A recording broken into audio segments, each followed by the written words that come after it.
Right, everybody, welcome back to the Unbiased Rugby Podcast. Brent, how you doing? Thanks yourself, Matt. Can't complain, boy. Can't complain, working hard. South Africa, New Zealand this weekend, or Friday evening. Very exciting. Very exciting in Twickenham. Going to be an absolute cracker of a game. South Africa's last warm-up game before our opening game in the World Cup to Scotland. Correct. I think that this will be a better reflection of where the Springboks stand as opposed to our first game against the All Blacks. As discussed, when we played the All Blacks in the Rugby Championship, a lot of our players hadn't played in months, whereas the New Zealanders had just come off their Super Rugby final. So this will be a much better reflection of where we're at.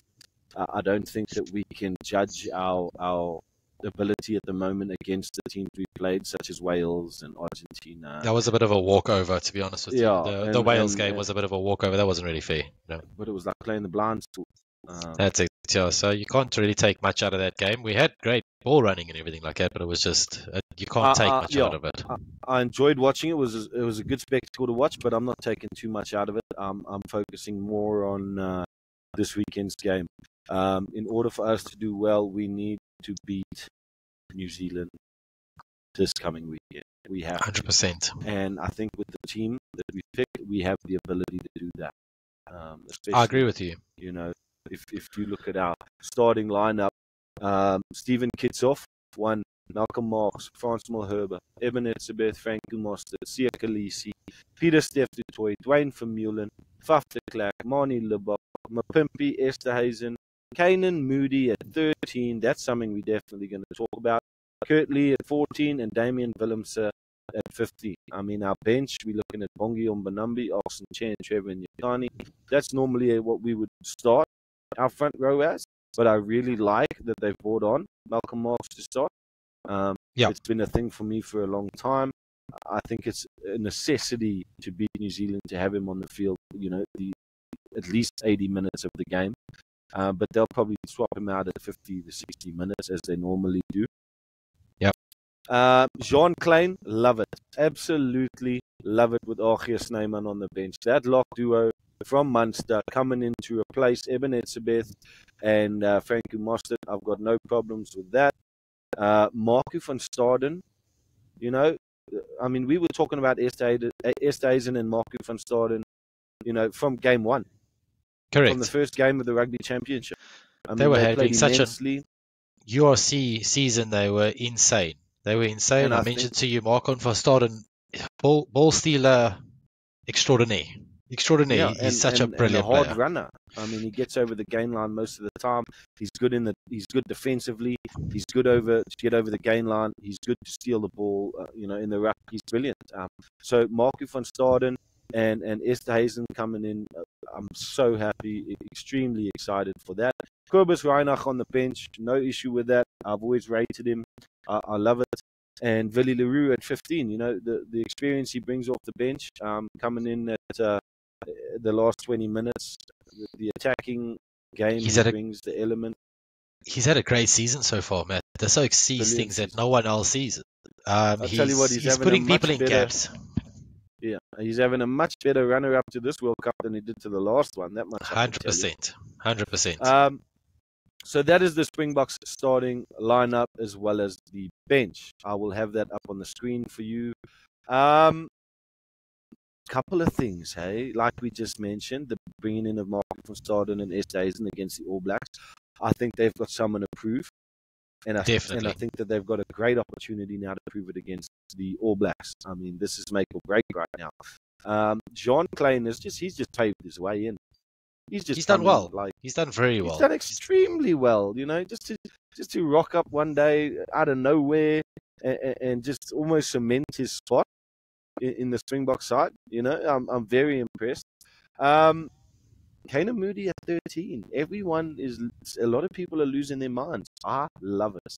I think it's brilliant. And I've always said he's going to end up as a 13 later on in his career. And you mentioned to me that was his initial position in school, wasn't it? Yeah, that was his initial position. It's just that the Bulls, they like to play him on wing. I think he'll Yeah, be a so I mean, fantastic outside centre.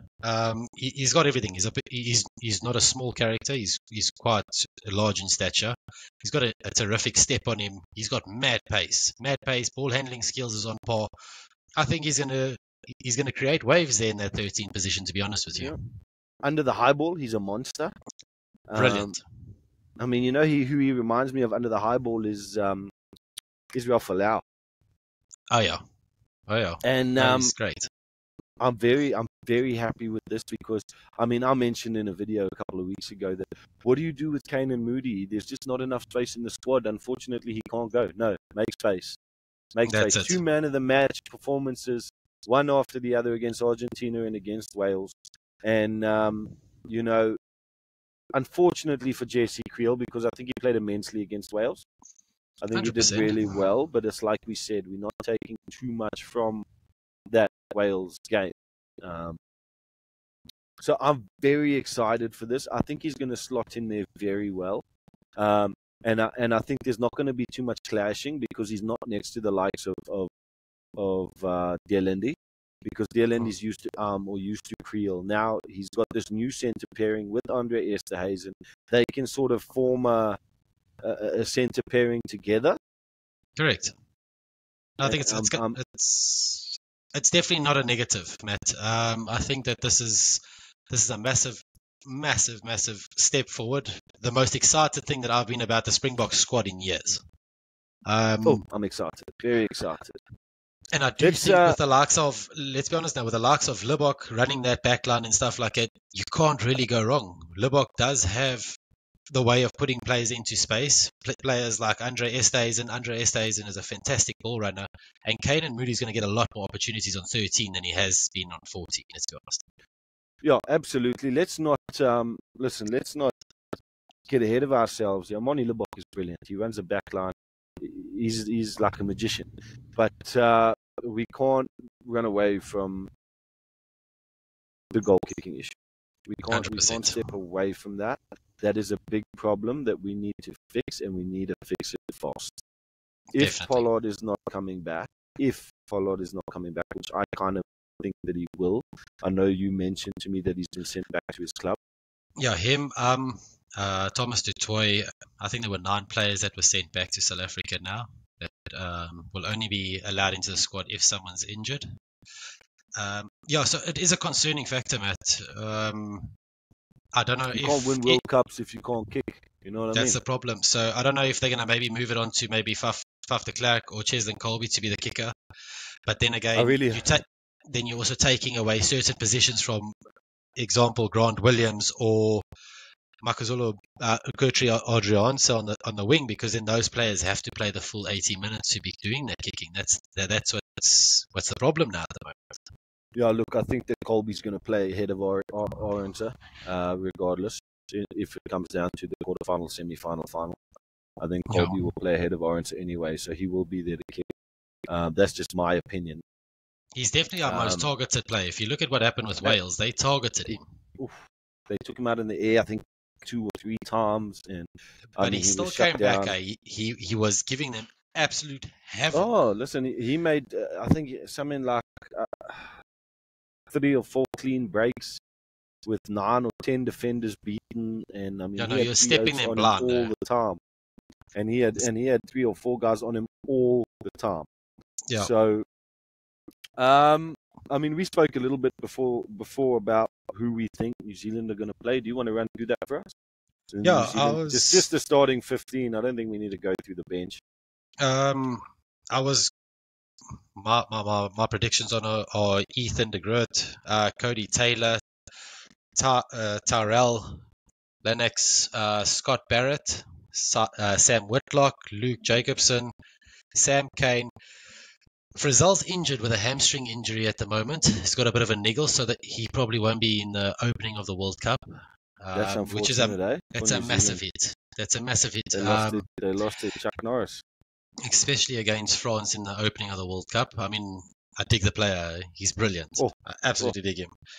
I think that they'll probably put Adi Surveyor on number 8, Aaron Smith, Richie Mwanga, Mark Tillier, Geordie Barrett, Rico Inyawani, Will Jordan, and, as we all know, Brodie Barrett at the back. Bodie, yeah. Listen, informed team that. Whitelock, I think, is just coming back from injury as well. This might be his first game back from injury, and I think that's why. I mean, I've put Scott Barrett at 4 and Whitelock at 5. You know, Scott Barrett's been playing great at 5, but they have to bring in Sam Whitelock. Yeah.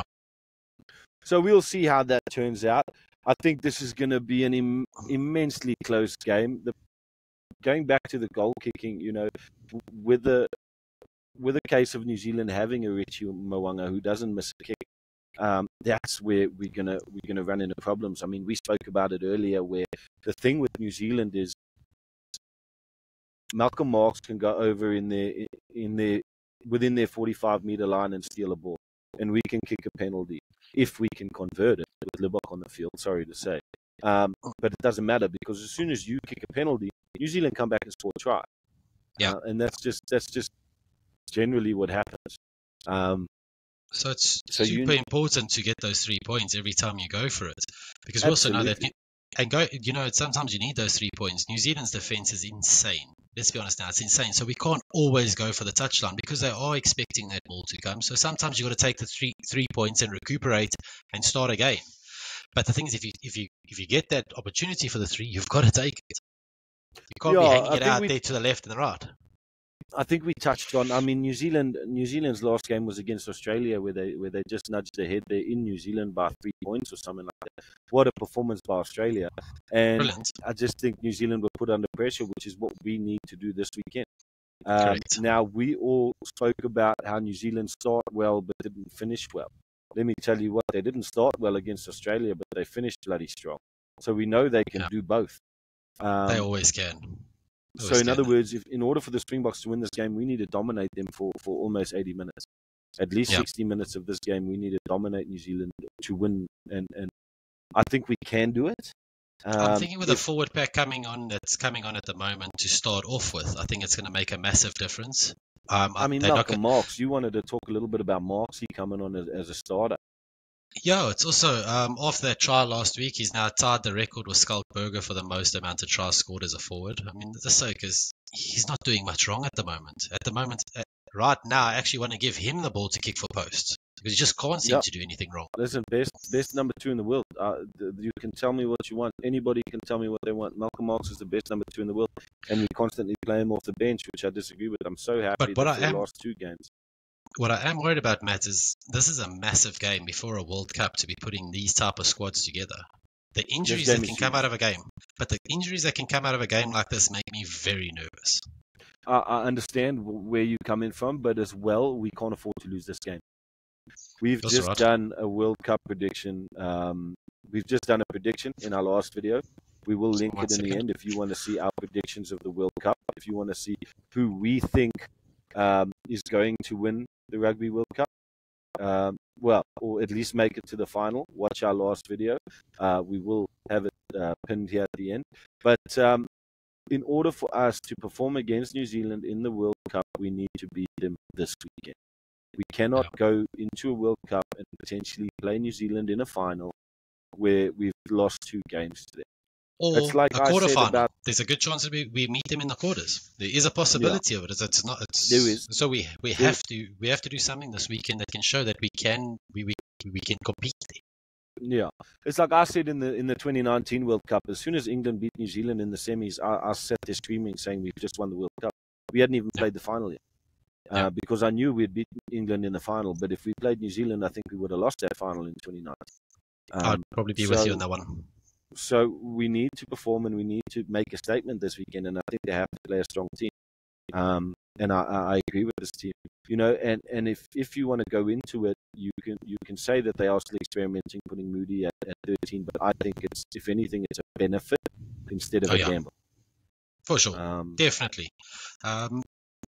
Going into this kid is 20 years old, Matt. What he's accomplished in these last few games that he's played is unbelievable. It's nothing short of astounding, to be honest with you. Masterclass, absolute masterclass, my friend.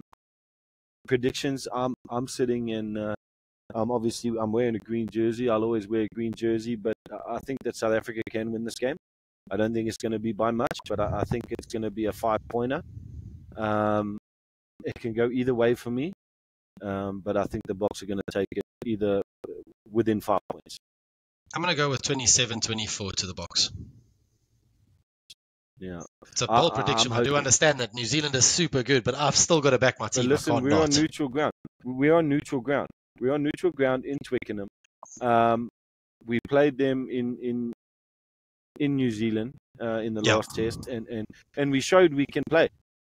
You know, the opening 20 minutes of the second half, we almost dominated them, but we need to do that now for 60. Don't get me wrong. I think there's going to be a lot of South Africans in that stadium. There's more so than New Zealanders. More so than New Zealanders, I can tell you that. I reckon. That stadium's going to be full of Saffers, I'm not going to lie. Absolutely. All the expats and everyone living abroad, and it's going to be a hell of a game to watch. Super excited. Super. It's the pinnacle of rugby. Let's be honest now. At the moment, it's the pinnacle of rugby. South Africa versus New Zealand. You don't get any better than that. You don't. It's super exciting. It can go either way. New Zealand's got a better win record and everything like that. They're a little bit more consistent. But don't let them tell you they're not nervous when they play us, boy. Don't let them tell you they're not nervous. Dude, when we play each other, it's full on respect. We know what the other team brings, and it's going to be a great game. It's fantastic for the Englanders. I wish it was in Germany. I'd love to go watch that game. I was actually trying to Google the other day when South Africa's ever going to play Canada in Canada. It's never happened, so it probably never will. I think they're still classified as a tier 2, so if you are going to see something like that, it'll be South Africa A that plays there. Yeah, I think that I've got South Africa by 5 points. I think that everybody, if you disagree with us, if you think we're crazy, let us know in the comments. Tell us what you think. Let us know your score prediction, please. We'd love to see it. And if anyone wants to give me shit, I'm here. You know, that's what I'm here for. I always answer. I don't shy away from that. So let me know. And we will see you after the game on Friday night. Perfect. Right, Ben. Cheers, buddy. Have a good one, Matt. Cheers.